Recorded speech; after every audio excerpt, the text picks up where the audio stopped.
अहमदनगर जिले के मिरजगांव पुलिस थाने की टीम ने प्रतिबंधित ड्रग्स इंजेक्शन के अवैध कारोबार के खिलाफ बड़ी कार्रवाई करते हुए 58,407 रुपए मूल्य के 77 इंजेक्शन जब्त किए हैं। इस मामले में एक आरोपी को गिरफ्तार किया गया, जबकि मुख्य आरोपी अब भी फरार है। पुलिस को मिली गुप्त सूचना के आधार पर करजत तालुका के बाबुलगांव खालसा क्षेत्र में डॉक्टर की अनुमति के बिना प्रतिबंधित इंजेक्शन की अवैध बिक्री की जा रही थी। इसके बाद सहायक पुलिस निरीक्षक विजय झंझाड़ के नेतृत्व में पुलिस ने जाल बिछाकर रोहन भाऊ साहब लाड़ाने को हिरासत में ले लिया। पूछताछ के बाद पुलिस ने मुख्य आरोपी प्रवीण उर्फ पप्पू लाला भोसले के घर पर छापा मारा, जहां से बड़ी मात्रा में प्रतिबंधित इंजेक्शन बरामद किए गए।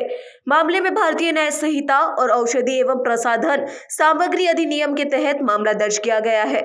फिलहाल फरार आरोपी की तलाश जारी है। पुलिस ने नागरिकों से ऐसी किसी भी अवैध गतिविधि की सूचना तत्काल देने की अपील की है।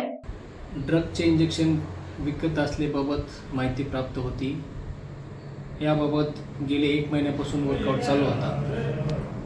माननीय पोलीस अधीक्षक श्री मोमक्का सुदर्शन, अपर पोलीस अधीक्षक श्री वैभव कलुबर्मे, उपविभागीय पोलीस अधीक्षक श्री वामनेसो यांच्या मार्गदर्शनाखाली मिरजगाव पोलीस स्टेशनचे अंमलदार सुनील खैरे व गोकुळ पळसे यांना एक इसम ड्रगचं इंजेक्शन विकण्यासाठी थांबले अशी माहिती मिळाल्यानंतर सदर ठिकाणी छापा कारवाई करण्यात आली व हा जो मुख्य आरोपी आहे पप्पू उर्फ प्रवीण भोसले याच्या घराच्या परिसरातून एकूण 76 असे 77 इंजेक्शनची मेफेटर्माइन जे प्रतिबंधित इंजेक्शन आहे ते डॉक्टरच्या प्रिस्क्रिप्शन शिवाय आपल्याला यूज करता येत नाही, असे सुमारे 77 इंजेक्शन हे जप्त करून मिरजगाव पोलीस स्टेशन या ठिकाणी BNS 123 अन्वये